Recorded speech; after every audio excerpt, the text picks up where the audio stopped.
Como cabía esperar ante una mesa redonda como esta, con un tema como el que hoy nos ocupa, lo que nos hemos encontrado ha sido con una realidad poliédrica, porque poliédrico es el tema. Y hemos visto tres enfoques completamente diferentes del tema de la ética en este contexto en el cual estamos hablando de seguridad y de comunicación. Seguridad y comunicación, un compromiso ético, además en el marco en el que nos estamos moviendo, que son jornadas en las cuales estamos hablando de valores democráticos y fuerzas armadas. Yo quiero destacar tres ideas fundamentales que se han expresado aquí, una de cada uno de los intervinientes. La primera, que me ha llamado mucho la atención, es que el periodismo está más cerca de la moralidad que de la legalidad, lo que implica que a veces deban saltarse las reglas, que es una cuestión importante, sobre todo viniendo de donde viene, y porque muchas veces los militares también nos vemos enfrentados a ese mismo dilema, y debo decirlo así con toda la claridad del mundo, y sin embargo permanentemente nos sentimos con el escrutinio de los medios encima y hablo como militar en este caso, no como presidente de esta mesa, nos sentimos con el escrutinio de los medios por encima del hombro, lo cual es perfectamente lógico, razonable, asumible y natural. Y eso me plantearía inmediatamente el problema de quién controla al controlador, ¿no? Que es lo que suele ocurrir en estos casos. Del profesor Rodrigo también, pues voy a quedarme con dos ideas que creo que son muy importantes. Por una parte, él ha hablado, y es uno de los temas que ha subyacido en toda la jornada de hoy, porque no hemos puesto un límite en cuando hablábamos de seguridad, si estábamos hablando de seguridad internacional, es decir, si estamos hablando de seguridad, cuando hablamos de seguridad estamos hablando en el contexto entre estados, o si, como ha surgido también durante la comida, la crisis actual de las naciones-estados y del sistema de relaciones internacionales, si verdaderamente a lo mejor tenemos que empezar a pensar en otro tipo de cosas, si estamos hablando de seguridad internacional, si hablamos de seguridad nacional o hablamos de seguridad pública, y todo esto en un contexto democrático que es el que nos ocupa, porque a fin de cuentas nosotros somos una sociedad democrática y aspiramos a seguir siéndolo, lo cual nos lleva a la necesidad de una comunicación responsable. Pero me quedo con una idea que es mucho más importante, y es que hablamos siempre de la necesidad de la justicia, hablamos de la necesidad de la libertad, pero por encima de todo ello, lo más importante es la dignidad de las personas, postulado con el cual comulgo plenamente y al 100%.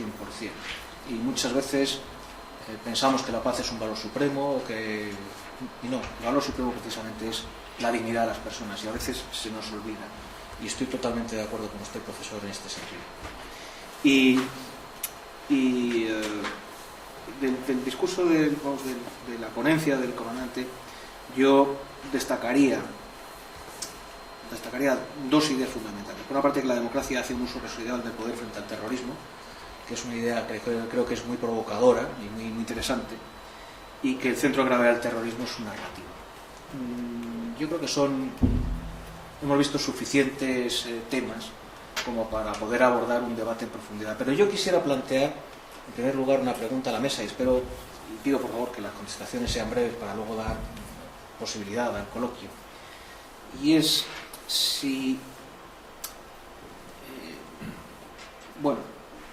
entendiendo que la seguridad no es un fin en sí mismo, la seguridad se puede definir de muchas maneras. Para mí, evidentemente, es una percepción como tal. O sea, la seguridad no se puede aspirar a una seguridad 100% absoluta en todo, porque es absurdo. La seguridad es una percepción. Yo necesito sentirme seguro para algo en concreto, luego efectivamente es un medio, no es un fin. Y para alcanzar esa seguridad pues hay una serie de instrumentos intermedios, que evidentemente son de carácter legal, que son de carácter físico, como puedan ser las Fuerzas Armadas o las Fuerzas y Cuerpos de Seguridad del Estado, como pueda ser el sistema de justicia, etcétera, etcétera, como deben ser también los medios de comunicación, en el contexto en el que nos estamos moviendo, en el cual los conflictos principalmente son de carácter asimétrico, en los cuales no se espera o no creemos que vayamos a tener en el futuro próximo cercano grandes problemas de que nos tengamos que enfrentar en una guerra abierta con otro país, sino simplemente serán posiblemente conflictos de carácter. Realmente, ¿cómo podemos podemos alcanzar ese compromiso ético que es el leitmotiv de estas jornadas? ¿Cómo podemos alcanzar el que dentro de este entorno podemos alcanzar ese compromiso ético entre la búsqueda de esa seguridad, que no deja de ser una percepción, y en este caso la narrativa, las palabras, es fundamental, y la narrativa y las palabras que debemos construir entre todos, tanto del área de los responsables como uno de los instrumentos más, porque no somos los únicos. Recordemos, y estoy totalmente de acuerdo con la tesis de que la seguridad hoy no se puede distinguir, y lo he dicho al principio de las jornadas, no se puede distinguir entre seguridad internacional, nacional y pública. Hoy en día la seguridad es un continuum que va desde qué es lo que está pasando en mi casa, en mi calle, o con mi seguridad económica, o qué pasa con mis ahorros en el banco, hasta qué está ocurriendo en Mali, por más que lo de Mali parezca que no me atañe, aunque realmente tenga su importancia para nuestro futuro. ¿Cómo podemos construir esta narrativa entre todos en este mundo tan complejo que nos toca vivir? Y os pido que seáis lo más sintéticos y breves que podáis. Sí, igual, yo creo que cada uno un poco desde nuestro punto de vista. Desde luego, desde el periodismo, lo que he comentado, para el periodista es muy importante la especialización. Es decir, no cualquier periodista puede ejercer una labor de este tipo. Y ahora existe una dificultad en las redacciones debido a la crisis también de los propios medios de comunicación, por la crisis del papel y demás, además de la económica. Pero el saber de qué se habla y trabajar esa materia, que no dudo de que es sensible, porque por otra parte el mal existe, el terrorismo del que hablaba es una realidad, ojo. Y después una relación, y hablo del periodista y fuerza de seguridad, una relación de confianza, teniendo en cuenta el papel de cada uno, y sin romper con el estatus de cada cual, pero una relación de confianza construida precisamente sobre la verdad y sobre el convencimiento por parte de las fuerzas de seguridad de que estamos en un país democrático, libre y demás, y que el ciudadano tiene que saber y tiene derecho a una transparencia y tal, hasta donde se pueda dar. Hay puntos que verdaderamente pues sí se está jugando efectivamente, pero en otras ocasiones no, y bajo el paraguas de la seguridad se han hecho y se están haciendo cosas que no se pueden tolerar. Si se pierde la confianza ya no nos sirve de nada. Después podemos decir y hacer muchas cosas, pero no nos creemos. Entonces, bueno, la especialización es muy importante por parte del periodista, y la confianza entre ambos en una relación de un país democrático, una relación de confianza, pues eso, desde la verdad. Bueno, brevemente, sí, efectivamente yo creo que una de las cosas más interesantes de la jornada, a mí me lo parece, quizás no es tanto lo que se ha dicho, sino lo que no se ha dicho, pero se ha sugerido. Siempre suele ocurrir. Yo creo que lo más interesante es lo que cada uno se lleve para seguir pensando, para seguir trabajando.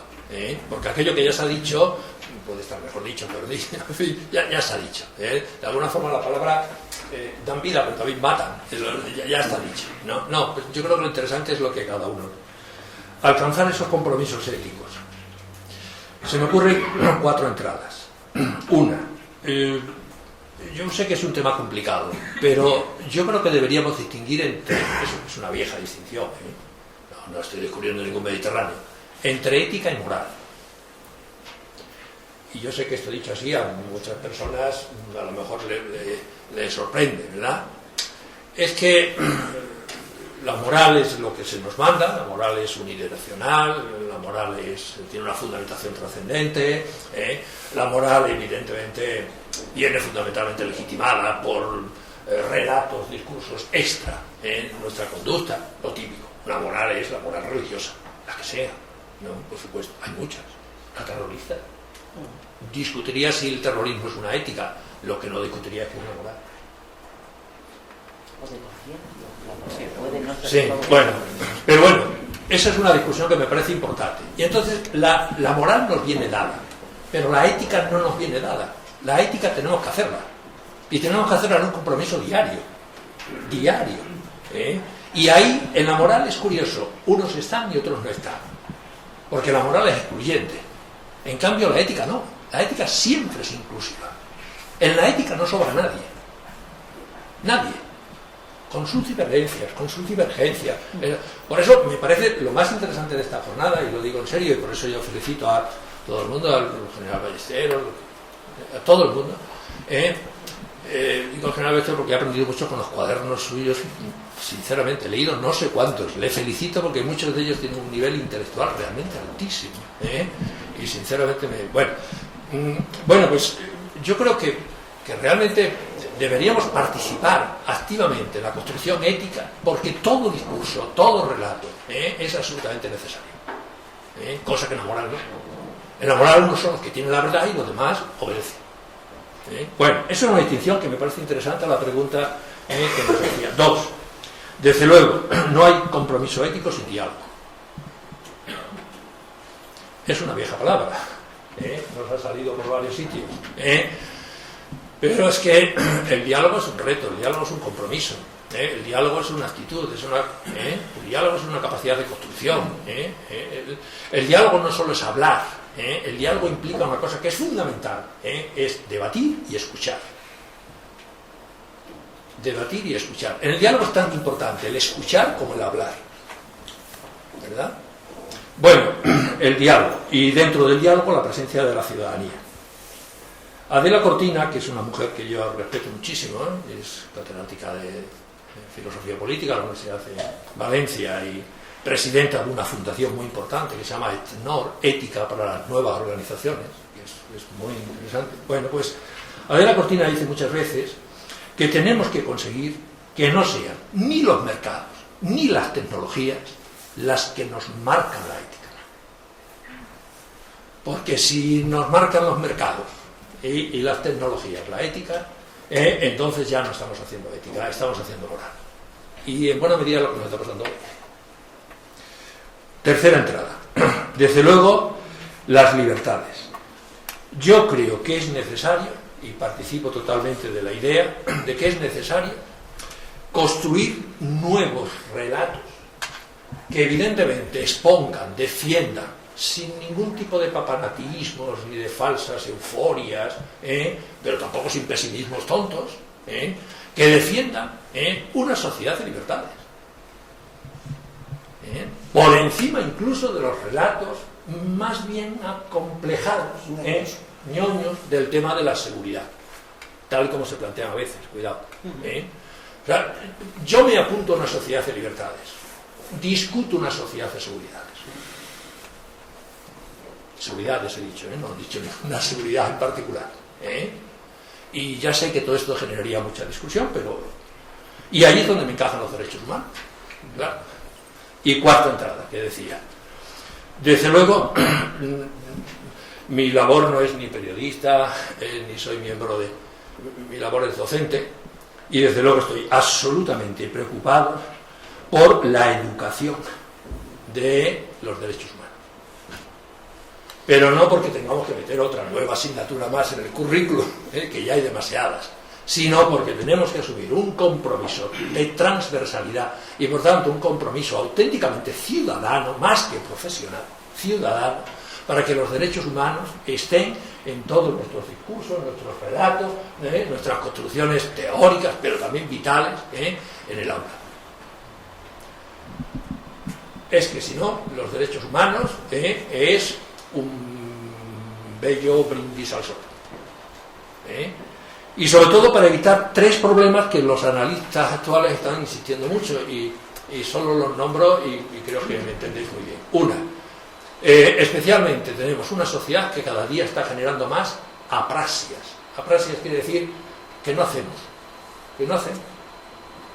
¿no? Sinceramente, en el caso de Snowden no me preocupa la reacción de los gobiernos, lógica y cínica. No me preocupa la reacción de las empresas, que por cierto ha sido mínima, y son los grandes ahí implicados casi. Lo que más me preocupa es la no reacción de los ciudadanos. La que sea. Esa es la que me preocupa. Parece que si fuera cierta aquella famosa frase que decía Kant, parece que con pagar ya otros nos tienen que solucionar el problema. Kant decía, como tengo un cura que me salva la vida, como tengo un militar que me defiende, como tengo un banquero que juega con mis ahorros, ¿para qué tengo yo que moverme? Pago y que me solucionen la vida. La praxia, la logia, hay que pensar, hay que debatir y finalmente no podemos caer en la apatía. Así que esas tres ideas: ética moral, diálogo, defender las libertades y la educación. Gracias. Bueno, yo al hilo quiero hacer tres apuntes. Al hilo de lo que estaba, decía Chesterton que el hombre ama a la humanidad de la misma manera que odia a su vecino de enfrente, ¿no? El hombre no es lineal, sino es un cúmulo de contradicciones. Si se ve linealidad, no es hombre, no es humano, es falso. Entonces, pues bueno, tiene grandes paradojas, ¿no? Aquí enlazamos un curso, luego tomarle la democracia, una ética de la libertad, pero también una ética de la responsabilidad.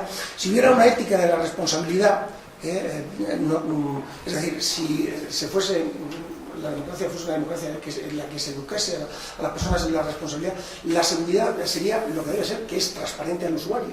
Es decir, nadie tendría que darse cuenta, no, estoy seguro.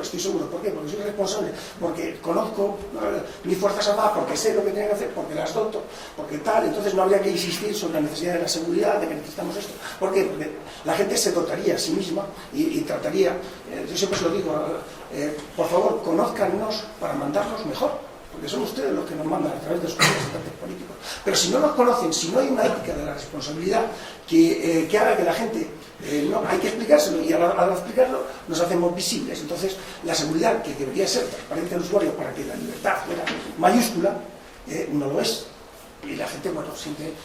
Luego, por otra parte, el hombre es contradictorio. ¿Qué quiere decir que sea contradictorio?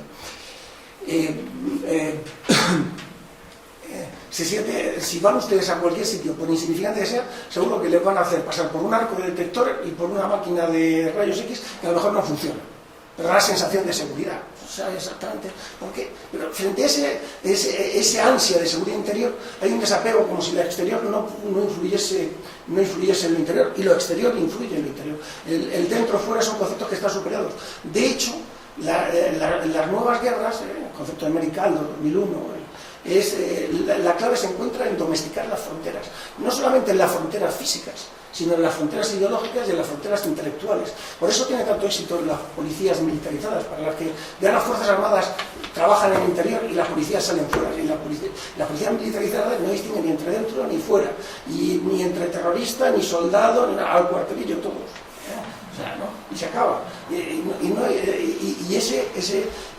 Esa gestión de la frontera, de todas las fronteras, es absolutamente capital.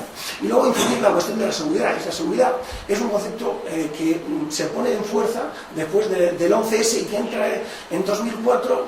Yo creo que la primera vez que lo oí fue en el discurso de investidura del presidente Zapatero, que se habló de una estrategia nacional de seguridad, seguridad del tráfico, decían entonces. Ahora ya se nos ha hecho una palabra común, transparente ya, pero yo creo que fue en 2004 cuando entró con fuerza en España, porque antes era defensa. Ahora se habla de seguridad porque la aproximación militar a los problemas del siglo XXI, antes el problema estaba al norte, se hacía un muro muy grande, así no se resuelve nada. Ahora hay que hacer un muro más bajito, pero 360 grados, y ese muro es la seguridad, una seguridad que para poder ver bien debiera ser transparente si la democracia educarse en responsabilidad. Bueno, creo que si teníamos pocos motivos para pensar y hablar, después de esta intervención de los ponentes tenemos, como para estar toda la tarde. Así que nos vamos a limitar, vamos a extendernos un poco más y nos vamos a extender hasta el cuarto, si os parece bien, y vamos a dar tiempo por lo menos a un par de preguntas o tres, que menos, después de lo que hay. Ya sé que tú tienes una mejor, vamos a tener opción. ¿Hay alguien que tenga alguna pregunta? Vamos a empezar por el fondo. Buenas tardes, con el permiso de Potencia General. Buenas tardes, soy el alférez González, de quinto curso de la Academia de Artillería. Y mi pregunta va para toda la mesa, en especial para la señora González, ya que hoy se ha hablado de que la información a veces puede estar politizada por unos u otros partidos, cada uno con sus propios intereses, que pueden llegar a manipular y a alterar la información en aras de un beneficio propio, en detrimento de lo que es la verdad y de este derecho que tenemos a la información como ciudadanos. Por tanto, y viendo la gran disparidad que podemos ver en la información sobre un mismo hecho en distintos medios, ¿cómo podemos distinguir lo que es la verdad de lo que es simplemente negocio? Y en caso de que no podamos distinguirlo, ¿deben las Fuerzas Armadas realmente confiar en estos medios? Muchas gracias. Vamos a ver. Si yo supiera responder a eso, yo creo que ocuparía un cargo más elevado, sobre todo que me pagaran más, porque aquí ganamos poquísimo, de verdad, muy poquito. Verdaderamente ahora la situación de los medios es complicada. Hablábamos de dignidad, estamos buscando la dignidad en tiempos convulsos y complicados para esta nueva sociedad de la información. No por los cambios tecnológicos, que a mí me parece que estos nos enriquecen, sino porque se ha producido en un momento casi de tormenta perfecta, con una crisis mediática estructural, porque el papel está ahormándose, se vende mucho menos, apenas tiene ahora, el protagonismo que tuvo hace unos años. Internet se ha impuesto, pero todavía no tiene un negocio que, vamos a ver, la publicidad en los medios de Internet es mucho más barata, con lo cual esos medios de comunicación en Internet no tienen todavía el peso específico que ha tenido el papel. Bueno, crisis estructural, crisis económica, y en medio de todo eso intentamos nosotros salvar la situación. El político siempre ha presionado, no nos engañemos. La habilidad o la respuesta del periodista es el periodista tiene que saber defenderse de esas presiones. Esa es la clave, porque la presión por parte del político va a existir siempre. Yo creo que en estos momentos a lo mejor estamos menos informados que hace años, porque en la red corren las noticias como el agua desbordada, y la verdad es que a veces es muy difícil encontrar dónde está la verdad y la mentira. Por eso siempre indico, distingamos lo que es un medio de comunicación de una red social. No tiene nada que ver. En la red social no se verifica, no se contrasta, pero a veces los medios de comunicación pueden estar muy manipulados. Pero existen medios de comunicación de distinto tipo, de distinto dueño. Hemos dicho que convive el medio público con el medio privado. El medio privado con distinto dueño, distintas líneas editoriales. El medio público también en distintos lugares. Hay comunidades autónomas donde gobierna un partido político, donde en otras gobierna otro. Casi todos los medios públicos, por desgracia, están acaparados por el poder político, y yo no encuentro la independencia y la imparcialidad que debería existir. Pero en conjunto, en un país democrático al final como este, con todas las protestas que debamos dirigir que se intenta manipular, yo creo que en conjunto sí podemos advertir una pluralidad suficiente como para detectar, viendo todas las posibilidades, dónde podemos hallar la verdad en un momento determinado. En otros será muy difícil, pero el ciudadano tiene que ser lo suficientemente agudo como para hallarla. Y desde los medios de comunicación deberíamos de ofrecer mayor criterio y posibilidades, crear posibilidades de reflexión que a veces no lo hacemos. Bueno, es como decía Gonzalo, el profesor Gonzalo, tenemos que trabajar la ética todos los días. Yo creo que se puede hallar, debería existir mayor capacidad crítica, mayor sociedad civil, como se ha reclamado desde aquí. El ser más críticos siempre nos ayudará a encontrar la verdad. Pero tampoco me parece que tenga que existir una bola de cristal. Se puede encontrar. Por cierto, quería puntualizar una cosa. La moral no tiene por qué ser religiosa. Un agnóstico, yo mi doctorado es en periodismo, pero un agnóstico tiene también su moral, sus normas de comportamiento. Perdón. Gracias. Había una pregunta por aquí también, por el centro. Soy el Alfredo Moreno, buenas tardes. Mi pregunta también iba dirigida a usted, señora González. Ha hablado en dos ocasiones durante su discurso y después en su conclusión de la confianza profesional entre el periodista y el editor. Ya no es tanto una pregunta, quizá una petición de consejo, tanto para nosotros jóvenes oficiales, como para un posible periodista que no nos haga bien. A los jóvenes oficiales y por los viejos. Usted hablaba de una confianza hasta un cierto límite. ¿Cómo alcanzar esa confianza y hasta dónde? Bueno, confianza y no compadreo. Mucho cuidado. Yo siempre pienso que cuando el político y el periodista están demasiado unidos, se pierde la capacidad crítica, especialmente por parte del periodista. Y el político, pues a lo mejor puede hablar de más.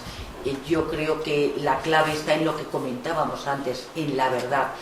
De todas maneras, ya desde el punto de vista práctico, el que existan jornadas de este tipo, jornadas ya especializadas como esas que yo señalaba, por ejemplo, de la Asociación de la Prensa de Almería, que las organiza todos los años, con periodistas que suelen llevar este tipo de asuntos, este tipo de temas.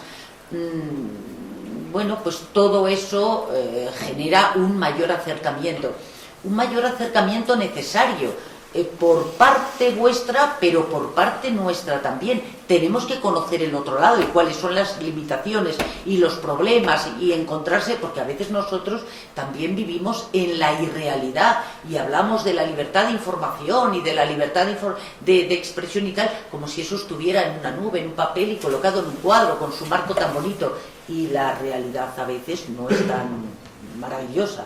O sea que por ambas partes es necesaria esa interrelación, y en jornadas, en encuentros y demás. Y después yo creo que la base de la confianza está, en la medida de lo posible, de la verdad. Y hasta donde se pueden decir las cosas, hasta donde no se puede decir, cortar, pero nunca mentir.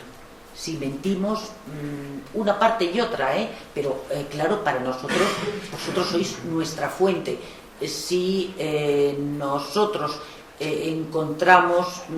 no encontramos la verdad y se repite una mentira, otra y tal, se ha instalado la desconfianza y ya... en fin, nosotros informaremos mal y además yo creo que nunca quedará incluso bien instaladas la imagen de las fuerzas de seguridad. O sea, para todos es negativo, pero no es tanto por nosotros, sino por la sociedad. Es negativo para la sociedad. Profesor Matilla, creo que voy a pedir Sí, muchísimas gracias. Soy Agustín García Matilla, soy el decano de esta Facultad de Ciencias Sociales, Políticas y de la Comunicación. He tenido que reprimirme querer intervenir muchas veces durante todo el día, durante toda la jornada interesantísima, y lo primero es que quiero agradecer el que podáis estar aquí, el que podamos compartir con vosotros esta jornada, ¿no? Y yo iría a plantear un tema que me preocupa, y es el de las narrativas, ¿no? Se ha hablado de narrativas en diferentes momentos de esta jornada, y yo querría volver a algo que se ha citado esta mañana, que es la narrativa, por ejemplo, del 11S. Esa narrativa en la que los terroristas aplicaron perfectamente un tempo, que era el tempo del partido de fútbol, el tempo del espectáculo en televisión, el tempo de llegar a un clímax determinado para cometer un acto deleznable como el que todos conocemos. Pero ¿qué ha sucedido con la respuesta desde Occidente a ese tempo del 11S, por ejemplo, en la ejecución de Bin Laden? Yo preguntaría, ¿ha habido una ética de la responsabilidad que pudiera dar respuesta desde lo que son los valores que todos defendemos en ese acto, que podemos alegar la obediencia debida o un presidente del gobierno norteamericano al lado de su equipo de gobierno, viendo cómo se retransmitía esa ejecución que por otra parte se negaba al resto del mundo? Si queremos plantear una ética en la que estamos todos, y lo que es maravilloso de un acto como este, es que parece que todos estamos de acuerdo en la búsqueda de la verdad. Entonces no puede haber excepciones. Si estamos de acuerdo en la búsqueda de la verdad, si estamos de acuerdo en esa ética de la responsabilidad, tenemos que ser absolutamente ejemplares, ¿no? Como ejemplares han sido estos actos que hemos mantenido hasta que en un momento determinado se ha puesto en cuestión esta mañana de si una pregunta podía ser malintencionada o no. Si creemos en la democracia, si creemos en lo dialógico, no podemos cuestionar, vengamos de donde vengamos, que una pregunta puede tener mala intención. Lo que puede tener mala intención es la interpretación de esa pregunta y desde luego la respuesta es esa pregunta, ¿no? Y en ese sentido estamos necesitando hacer autocrítica. Estamos viendo la televisión diariamente, estamos viendo que colegas nuestros, un director de un periódico, si veis la televisión, está apareciendo sistemáticamente en tertulias de la mañana, de la tarde, de la noche, y además da clases en una universidad privada. Os podemos asegurar que en esta universidad estamos trabajando desde las 7:30 de la mañana, muchas veces hasta las 9:30 de la noche, la mayor parte de los días, y nos da poco tiempo. Tenemos el placer de venir, por ejemplo, a actos como este, o a restringir nuestras conferencias fuera para poder seguirnos dedicando a una universidad que tiene solo medio campus después de 11 años, y estamos peleando por fomentar esa educación y un concepto muy amplio que es la educación en competencia comunicativa, que es transversal también a todo lo que se está diciendo aquí. Si no somos receptores y productores críticos de información, difícilmente vamos a poder transformar la realidad. Pero sois vosotros también cuando tenéis necesidad de expresar vuestras ideas, o estáis haciendo de forma absolutamente educada preguntas que son esenciales para la evolución de una sociedad en la que todos estamos implicados. Es decir, se puede permitir que el político mienta, se puede permitir que el periodista sea poco ético, aparezca en todas las tertulias, además para no saber de qué está hablando y para darnos la sensación de que sabe lo que está hablando. La autocrítica en nuestra profesión, la autocrítica también en la vuestra, hasta dónde llega la audiencia de vida. Una cosa es el respeto a la autoridad, pero otra cosa, lo que estamos cuestionando aquí también, en el fondo, es si la milicia también puede cambiar. Los que no hemos podido hacer la mili porque salimos excedentes de cupo, os admiramos por la educación, por vuestra autoritas, por la capacidad para moveros socialmente, y porque un acto como este es un acto ejemplar para toda la sociedad española. ¿Por qué no retransmitir un acto como este en lugar de estar llenando las pantallas de televisión y las programaciones de radio y televisión muchas veces con bazofia, ¿no? ¿Por qué no hacer sustancial lo relevante? ¿Por qué no pensar que tenemos que apoyar a nuestros colegas periodistas sin tener la excusa de decir, no, es que muchas veces son unos frívolos o mienten? ¿Por qué no criticar las empresas que antes se dedicaban al periodismo y ahora son vendedores de electrodomésticos o empresarios sin sensibilidad?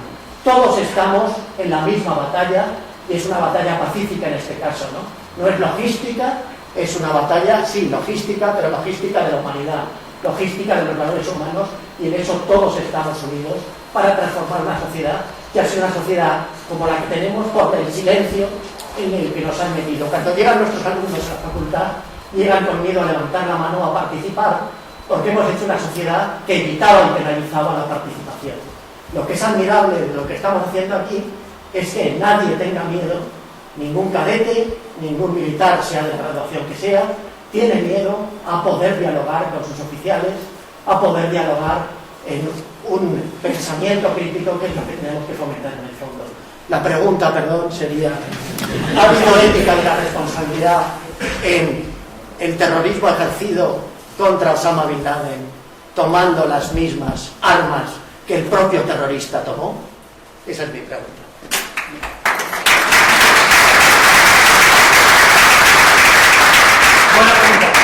pero hay que ponerla en su contexto, hay que ponerla en circunscribirla al marco. Entonces, ha tocado varios temas, señor decano, y hay uno que me gusta particularmente, y tiene que ver con el éxito de la cultura occidental. El éxito de Occidente es la duda. La duda. En Occidente se duda de todo, y dudando, la duda nos hace más perfectos y nos hace más libres. Y entonces, tener una institución como la prensa que dude nos obliga a nosotros a controlarlo, no sea que por no dudar de lo que estamos haciendo acabamos hablando mal. Entonces ese balance está en la esencia de Occidente y debe de ser así, y es bueno que sea así. Dicho eso, la cuestión de Osama Bin Laden, ¿cuál es el marco? Hay una declaración formal de guerra contra el terrorismo. Ese es el marco jurídico en el cual se hizo la actuación contra Bin Laden. O sea, resultó muerto, ¿no? Como resultado, no lo sé si hubiera podido capturarlo vivo o no hubiera podido capturarlo vivo, pero que resultara su muerte se puede interpretar como una acción de guerra en el marco de una declaración formal de guerra. Y que fuera en otro país, sí, pero ese país estaba y ese era el marco jurídico que lo amparaba. La siguiente cuestión era, ¿esa muerte era necesaria? Y entonces ahí podríamos tener un debate, un interesante debate sobre Al-Qaeda, sobre la situación de Al-Qaeda, porque yo creo que el terrorismo global está de capa muy caída, que es un terrorismo muy mediático, pero que no puede existir un terrorismo global porque la globalización no es un espacio, no está constituida, porque no existe una agenda global. Entonces el terrorismo realmente es local, se circunscribe a determinados marcos. Estos marcos no hay concertación entre ellos por falta de cintura cultural, es decir, porque el Islam que representa el wahabismo no es el Islam de Marruecos, lo que justifica que Al-Qaeda en el Magreb islámico sea un quiste, que es distinto del terrorismo en Asia Central, del Daguestán, o el terrorismo que puede existir en Siria. No son terrorismos que se hayan conseguido concertar. Y el terrorismo tiene que ir de más a menos, y es un terrorismo que ha perdido la iniciativa. Dicho lo cual, Osama Bin Laden estaba todavía al cargo y su muerte era simbólica. Bien, entonces lo podemos dejar ahí, dicho sin concluir nada, porque no puedo concluir. Y hay otro tema que es interesante, que es la ética dentro y la ética fuera. Para una democracia la ética tiene que ser la misma dentro que fuera, pero el mundo no es perfecto.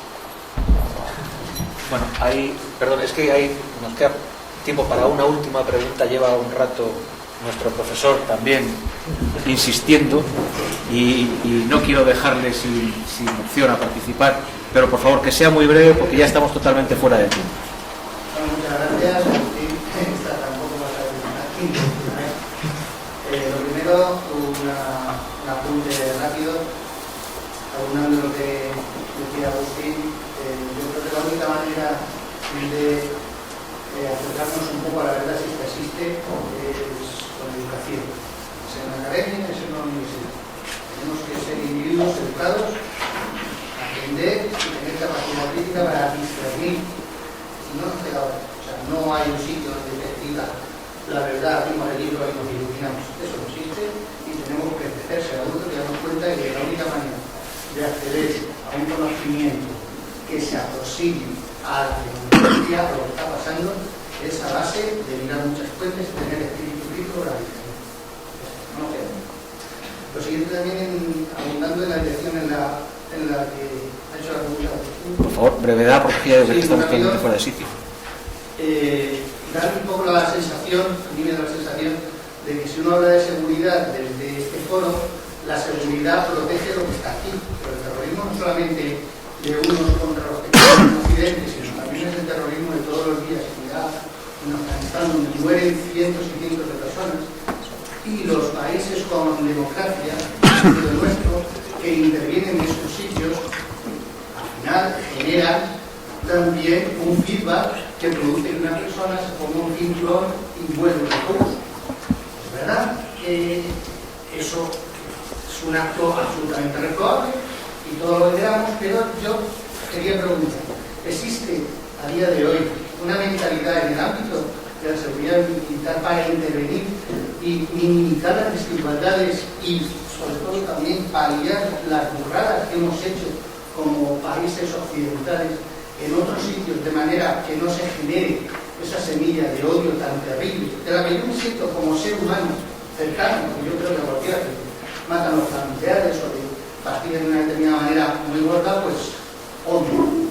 Existen programas en los que se trata de intervenir de esa manera y no solamente intentar poner esa frontera.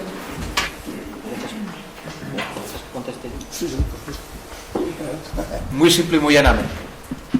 Y voy a contestar yo, aunque no debiera, porque debiera contestar él, pero por mor de la brevedad. Es tan simple como lo siguiente. Los militares hacemos lo que nos mandan nuestros gobiernos. Tan simple como eso. Los militares hacemos lo que nos mandan nuestros gobiernos. Los militares, las Fuerzas Armadas de cualquier país democrático, hacen lo que manda su gobierno. Y nosotros vamos allá donde nos dicen que tenemos que ir, a hacer lo que nos dicen que tenemos que hacer. Y nuestro comportamiento se rige por unas reglas de enfrentamiento que se aprueban en el nivel político. Por tanto, nosotros vamos donde hacer lo que tengamos que hacer. Es verdad que afortunadamente, en los últimos años, cada vez se instaura más y más la necesidad de que al tiempo que se realiza una intervención militar donde sea, se entiende que es para instaurar un clima de seguridad allí donde se va, y ese clima de seguridad no puede ser puramente militar. Los militares somos como los bomberos, vamos y apagamos un fuego, pero para poder generar una situación de seguridad de lo que sea, hace falta hacer inversiones, hace falta crear infraestructura, hace falta crear un ambiente de dignidad, de justicia, hace falta crear un entorno en el cual florezcan los derechos humanos, y todo eso requiere, bueno, pues lo que la OTAN llama el comprehensive approach, por decirlo de alguna manera, o sea, la aproximación integral a la resolución del problema. Y cada vez es cierto que en este sentido, gracias a Dios, se va instaurando una cultura general en los estados que dice que siempre que se intervenga no basta con mandar los militares, hay que ir con otras herramientas, con otros mecanismos que pongan, o sea, que lo que permitan sea que los militares sean los que proporcionen el ambiente seguro en el cual los demás puedan trabajar. Esa es la aproximación al problema que hemos ido aprendiendo, no sin esfuerzo y a base de darnos muchos cabezazos, a lo largo de las últimas intervenciones. También hay que decir que en este sentido, y hay que decirlo con todo el orgullo que nos corresponde, España ha sido siempre pionera. Y desde el principio de nuestra participación en operaciones en el exterior, siempre nuestras intervenciones han ido acompañadas de trabajos por parte del Ministerio de Asuntos Exteriores, a través de la Asociación Española de Cooperación Internacional, de acciones que iban encaminadas en esa dirección. Y eso es fundamental para poder encontrar la estabilidad en otros sitios, que a fin de cuentas de lo que se trata es de que los conflictos que en otros sitios se producen no terminen repercutiendo en nosotros. Y repito, los militares solamente lo que hacemos es apagar el fuego. Para que eso se estabilice hace falta una inversión importante de toda la comunidad en que ese estado, esa situación sea viable y puedan funcionar por sí mismos. Solo una cosa, la imagen que tienen las fuerzas de seguridad y especialmente las actuaciones en el extranjero que se refleja en el CIS, en las estadísticas, ha sido gracias a la cobertura mediática de esas labores que realizan las fuerzas de seguridad en el exterior, y eso sí se ha realizado muy bien y ha sido un paso importantísimo para que después de una dictadura en España las fuerzas de seguridad tengan en estos momentos una buena imagen, mejor que otros colectivos, por ejemplo el periodístico, y desde luego lejano al de los políticos. También es verdad que algunas actuaciones puntuales pueden echar por tierra eso, pero bueno, hay medios de comunicación y fuerzas de seguridad y militares han actuado en conjunto. O sea, de esa relación ha salido algo verdaderamente bueno. Bueno, pues yo quiero agradecer a la mesa el esfuerzo que ha tenido, pues, bueno, primero la altura intelectual del debate, los temas que se han planteado y el esfuerzo en concisión, porque la verdad es que aquí se han tocado muchos temas que darían cada uno de por sí para varias tardes como esta, y eso tiene una dificultad añadida. A continuación de esto, pues procederemos a la clausura, para lo cual, por favor, quiero que me acompañéis, los que habéis organizado todo esto, y quiero pedir un aplauso para la mesa. Bueno, todo lo bueno siempre le llega a su final y tras estas horas yo creo que el resultado pues lo pueden jugar ustedes, ha sido magnífico. Las intervenciones de los ponentes yo creo que han sido insuperables y después el debate que se ha abierto muy enriquecedor. La valoración, y lo hemos podido comentar en el intermedio que hemos tenido durante la comida, pues hasta el momento era estupendo. Y esta segunda mesa ha sido, si cabe, mejor incluso que todo lo que hemos estado disfrutando hasta el momento. Quiero agradecer enormemente la participación de mis compañeros, la participación, por supuesto, de todos los miembros de la Academia, que la verdad es que siempre hemos podido contar con ellos y han participado masivamente. Y, por supuesto, a la Fundación Balsaín y al Instituto Español de Estudios Europeos.